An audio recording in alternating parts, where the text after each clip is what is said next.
compañeras, bienvenidos y bienvenidas a esta presentación de este libro en el cual vamos a estar conversando en estas horas que tenemos, pero fundamentalmente bienvenidos también a la segunda jornada de comunicación digital, que a diferencia de la primera, estas jornadas de comunicación digital tienen una particularidad que se enmarcan en un claro contexto de avasallamiento contra la educación pública y desmantelamiento de muchas políticas públicas que estaban impulsadas por el anterior Estado Nacional, que tenían como horizonte la soberanía digital de nuestro país.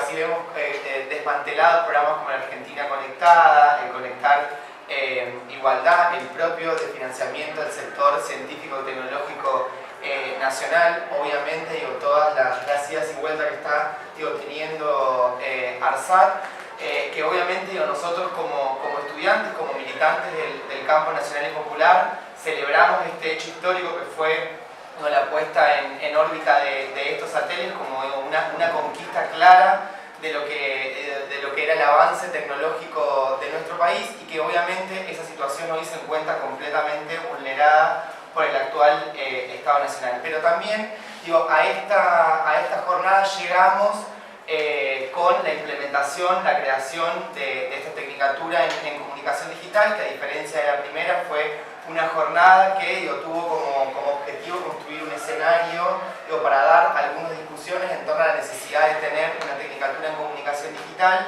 en el cual fue una propuesta por nuestra organización, la agrupación Rodolfo Walsh, en el Consejo Directivo de nuestra facultad, el crear esta tecnicatura, que es un saber que históricamente estuvo concentrado en el sector privado. Así que este es como el escenario político en el cual se enmarcan estas jornadas en comunicación digital, y que obviamente es la presentación de este libro, El futuro llegó, tiene una importancia profundamente política, porque sabemos que todas estas discusiones que veníamos dando están completamente en retroceso. Así que obviamente nosotros desde el Centro de Estudiantes celebrar la presentación de este libro, celebrar la realización de esta jornada, y obviamente agradecerles a los compañeros por venir y compartir con nosotros lo que es este material tan importante.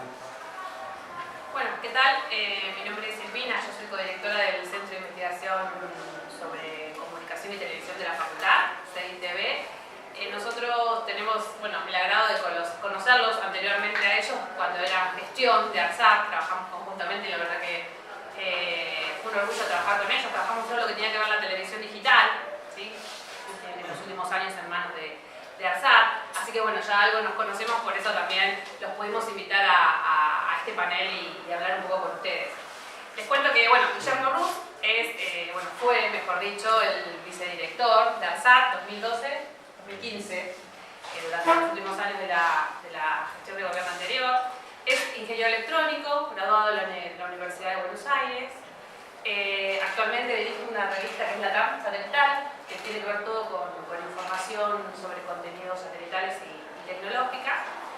Y a su vez, un poco el compilador, junto con Matías Bianchi, que es el exdirector también de ARSAT, el compilador de este libro, o los autores, mejor dicho, de este libro, como decía Lucas, El futuro llegó, que es un poco, mejor dicho, es el plan estacionario 2015-2035 que ellos presentaron en ese momento de gestión, ¿no? Que fue, aprobado bajo la ley satelital argentina. La ley de desarrollo de o sea que es un programa que supuestamente tendría o estaba en vigencia, aunque no se cumple, donde le doy datos. Por ejemplo, se preveía que en 20 años crear 8 satélites, ¿no? Nosotros estábamos ya en el 2 y en el 3 en su momento. Esta ley que está aún vigente, en stand-by, preveía en 20 años crear 8 satélites. Como ustedes saben, Argentina estaba entre los 10 primeros países en producir satélites, ¿sí?, del mundo. Esto generaba una autonomía y una soberanía satelital importante. Significaba que no teníamos que alquilar los satélites, sino que los producíamos. Más allá de fabricarlos, también podíamos alquilarlos a terceros, como hacían otros países. Eso, a nivel satelital. Después podemos hablar de un montón de cuestiones que nosotros podemos palpar desde la tecnología, desde la fibra óptica, desde la televisión digital, hay un montón de cuestiones de nuestra vida cotidiana que pasaban por esta empresa y que tenían como decisión política un gran desarrollo. De hecho, ese gran desarrollo estaba plasmado, o está plasmado en este plan gestacionario 2015-2035 que, bueno, Guillermo hoy nos va a contar un poquito de qué se trataba ese plan, ¿sí? Ese plan que está vigente pero que hoy no se cumple y qué es esto, ¿no? De lo satelital, de la soberanía satelital y qué va a pasar también, si nos puede dar una visión de qué es lo que va a pasar un poco en adelante con todo esto bueno que teníamos que ahora está como en stand-by. Hay una cosa importante que es, ¿para qué necesitamos un operador satelital? ¿Para qué un país necesita un operador satelital? Argentina tiene ARSAT, que tiene 2 satélites, con la particularidad que fueron diseñados y fabricados en el país. Pero ¿para qué requerimos un operador satelital? Yo creo que hay 3 elementos muy importantes en ese sentido. Si ARSAT no estuviera, ¿tendríamos servicios satelitales?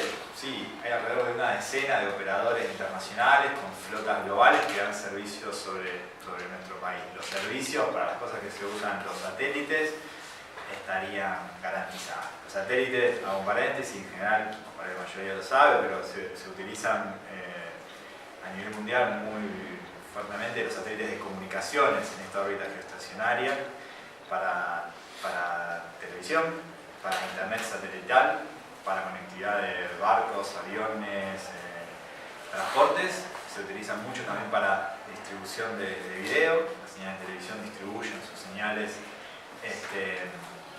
a través de video y se está usando bastante para las redes de celular, las redes móviles, no particularmente para lo más fuerte por ahí del tráfico de una red móvil, sino para las radiobases que dan servicio por ahí en las rutas o en las zonas alejadas donde hay un tráfico de datos bajo. Esos servicios los da ARSAT, pero los puede dar otro montón de operadores. Entonces, bueno, ¿por qué el Estado tiene un operador satelital? Más allá de que por ahí vieron cómo nació ARSAT, ¿no? Había un operador privado que no estaba poniendo los satélites en las órbitas asignadas a nuestro país. Entonces las estábamos a punto de perder.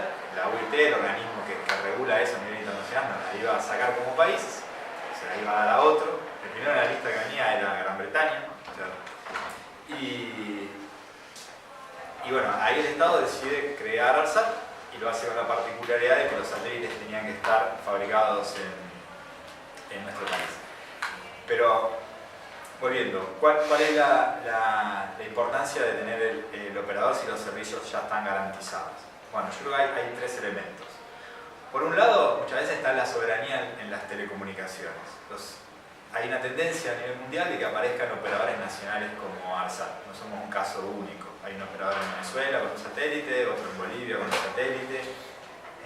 Hace poco se lanzó el de Bulgaria, Angosat también, de Angola, se lanzó recientemente. Porque todos los países buscan tener soberanía sobre esas comunicaciones. Por distintas razones, los países dicen, pueden ser públicos, pueden ser privados, pueden ser mixtos, pueden ser más en una órbita militar, civil, no importa, pero por distintas razones, vinculada a la coyuntura de cada uno de esos países, buscan tener un operador que les garantice tener soberanía sobre esas comunicaciones. En el caso de Brasil, se lanzó un satélite hace muy poco, el satélite se decidió tener el satélite después de las escuchas a Dilma Rousseff.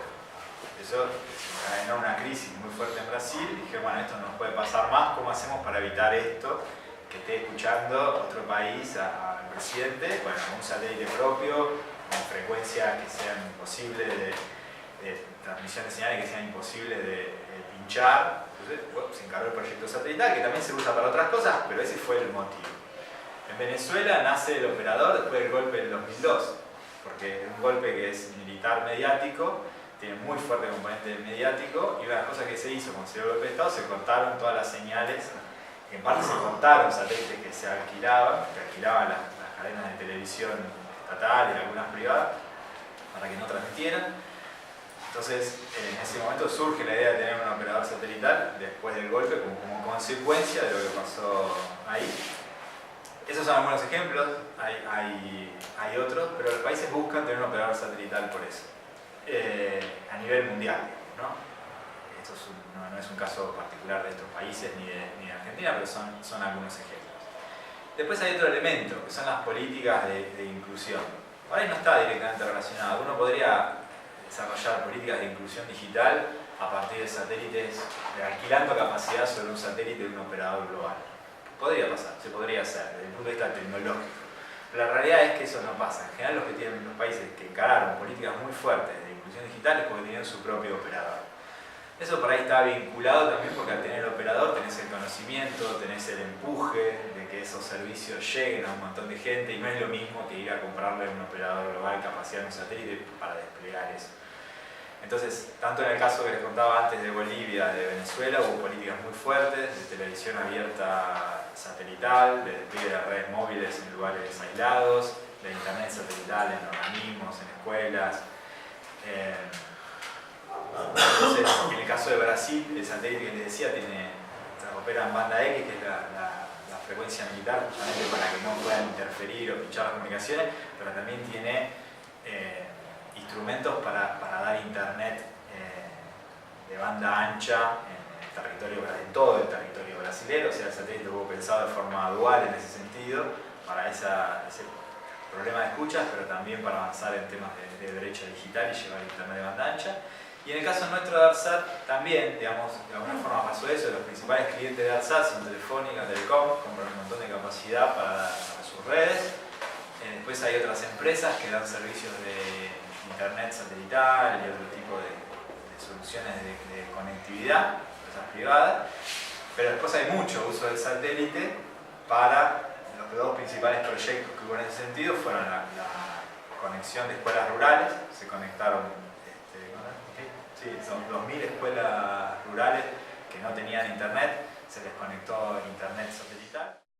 Pero bueno, ese es el caso argentino también, ¿no? O sea, tenemos un operador principalmente para impulsar estas políticas de inclusión, para garantizar servicios, pero en el caso argentino tenemos otro componente que por ahí se ve más destacado, que es el plano industrial, ¿no? Argentina, a partir de la creación de ARSAT, que como les decía antes, en su ley de creación decía que los satélites para proteger las posiciones orbitales tenían que estar fabricados en la Argentina. Argentina tenía una tradición en fabricación de satélites, no es que se juntaron y dijeron a ver cómo es esto, bueno, que es un satélite y arrancamos. Ya se venían haciendo satélites en la Agencia Espacial de Argentina, satélites distintos, con otras complejidades, satélites más chicos que duraban 5 años en vez de 15, que estaban a 700 kilómetros de distancia de la Tierra en órbitas bajas. Estos satélites estaban a 36.000. Condiciones para ir al espacio son todavía un poco más ásperas, con satélites más pequeños, no llegaban a casi a los 1000 kilos, estos tienen 3000 kilos, y eso genera un montón de cambios en la fabricación. Pero los otros satélites también tienen sus complejidades particulares. Entonces, había ya una tradición satelital, y al avanzar en estos satélites se dio un salto tecnológico y se empezaba y Argentina pudo, haberlos hecho de forma exitosa, posicionarse en los pocos países que fabrican este tipo de satélites. Satélites de observación de la Tierra o satélites chiquititos, hay un montón de países que los hacen. Argentina ahí, a partir de ARSAT, teniendo el operador que demandaba esos satélites, pudo, digamos, conseguir ese hito y posicionarse en ese grupo de pocos países. Entonces, y ahí hay un punto muy importante, digamos, ¿no? Ese, creo yo, es la principal importancia de ARSAT como operador satelital. La industria satelital en el mundo la vienen liderando obviamente los norteamericanos, los rusos, ahora son los chinos, Europa, con decenas de años fabricando satélites para ir a Júpiter, para observar la Tierra, para hacer 1 millón de cosas distintas. Para sus complejos militares, para el GPS, o su equivalente chino, ruso, europeo. O sea, tiene una demanda de satélites muy fuerte a nivel industrial, o sea, y obviamente por eso son muy competitivos, porque requieren muchos satélites. En el caso argentino, que tenemos esa capacidad de fabricar satélites, ¿quién requiere satélites? En general, los satélites chinos no los hacen los rusos, ni los satélites rusos los hacen los norteamericanos. O sea, cada país, por una cuestión de soberanía tecnológica, por impulsar incluso sus capacidades industriales y ser competitivos a nivel mundial, obviamente con sus excepciones y cuando las cosas se agarran a nivel comercial ya se hace un poco más difuso, pero en general cada país se compra su tecnología. Entonces, bueno, en el caso argentino tenemos capacidad de fabricar satélites de comunicación. ¿Quién los compra? ARSAT. Si no tuviera ARSAT, ¿quién sería el otro que venía a comprar satélite de Argentina? Entonces, ARSAT tiene una importancia muy grande como demandante de satélites para las capacidades industriales argentinas. Entonces, ese es el punto principal y es el punto principal de este libro. Como les decía antes, el ARSAT se crea por ley con el mandato de que los satélites se hagan en Argentina. Esa ley se cumplió. Con el lanzamiento de ARSAT 1 se cumplió parcialmente, con el lanzamiento de ARSAT 2 se cumple totalmente. Bueno, había que proteger esas dos funciones vitales, los satélites en Argentina, listo, hecho. ¿Cómo sigue? Entonces, se elaboró un plan. El mismo día que se lanza el ARSAT 2 se lleva al Congreso, ya la presidenta Cristina envía al Congreso un proyecto de ley justamente para darle continuidad a las capacidades industriales desarrolladas en Argentina. El proyecto, como contaba Silvina, implica fabricar 8 satélites en los próximos 20 años, de los cuales 4 son para ampliar la flota ARSAT, 2 son para buscar exportarlos. No le vamos a poder exportar satélites a Japón, ni a Europa, pero sí había una mirada muy fuerte y está plasmada en el plan de tratar de cooperar tecnológicamente y que esos satélites sean los que aumenten la flota de Bolivia, de Venezuela o Nicaragua, que están teniendo sus operadores satelitales o para el reemplazo de sus satélites. Ya el de Venezuela se lanzó en el 2008, o sea que ya tienen los satélites duran 15 años más o menos, tardan 4 en hacerse. Entonces había una mirada muy fuerte de buscar las primeras exportaciones por ese lugar, a su vez que también ser parte de un proceso de integración regional en materia de tecnología espacial de la mano de estos operadores. El plan también incluía el hecho de mejorar la tecnología. Claramente haciendo nuestros 2 primeros satélites no íbamos a estar al mismo nivel que Boeing en Estados Unidos, que ya debe tener 200, de hecho, que tienen historia, y que además todos los años no es que hacen 1 o 2, hacen decenas de satélites. Entonces había un desafío muy importante en ser competitivos, que la plataforma, el satélite de Argentina sea competitivo a nivel mundial. ¿En qué va la competitividad de estas cosas? Los satélites tienen, para simplificarlo, tienen un determinado peso y una determinada potencia con la que brindan servicios. Esa relación de peso-potencia es la que define el rendimiento de un satélite. Entonces, Argentina, los ARSAT 1 y ARSAT 2 tienen 3 kilowatts de potencia con la que puede brindar servicio y 3.000 kilos de peso. Esa es una relación de 1, vamos a ponerle. A nivel mundial, para este momento estamos en una relación de 3. O sea, si tienen 3.000 kilos de peso, pueden llegar a tener 9 kilowatts de potencia. Entonces, eso hace que obviamente el satélite se le pueda sacar mucho más de jugo, se pueda vender mucho más servicios y generar ingresos mucho más grandes que con satélites por ahí, como decía antes, de Boeing o de Airbus de Europa, que con los de Argentina. Entonces, es imperioso mejorar esa tecnología para estar más mano a mano con ellos. Los satélites de ARSAT, si bien ARSAT 1 y ARSAT 2 se financiaron con fondos del Tesoro Nacional, acá se proponía y está en el plan que se financien con los propios ingresos de ARSAT como operador comercial que vende servicios. ARSAT es una empresa, es una sociedad anónima cuyo accionista es el Estado Nacional, eso es importante. Con sus propios ingresos, más crédito privado, como puede pedir cualquiera que va a poner un negocio o va a fabricar algo, va a desarrollar algo, pide dinero, después a medida que lo va haciendo rendir lo va devolviendo. A mí me pasó cuando llegué en el 2012, yo tenía experiencia de temas satelitales, pero de observación de la Tierra. He trabajado en la Comisión de Actividades Espaciales de acá, en una empresa también que habíamos armado con gente de la facultad en temas de observación de la Tierra y desarrollo de software para eso. Conocía un poco, pero no tanto de la parte de comunicaciones. Me costó mucho encontrar, poder entender ARSAT en su total dimensión, ¿no? O no solamente entender qué es, tiene un satélite acá que trabaja así, tiene un satélite así, que tiene tanta potencia, tanto peso, tal dimensión, sino, bueno, cuál es el mercado para esos servicios, quiénes son los competidores, cómo sigue esta película de los servicios satelitales, qué complejidades tiene a nivel tecnológico, a nivel mercado.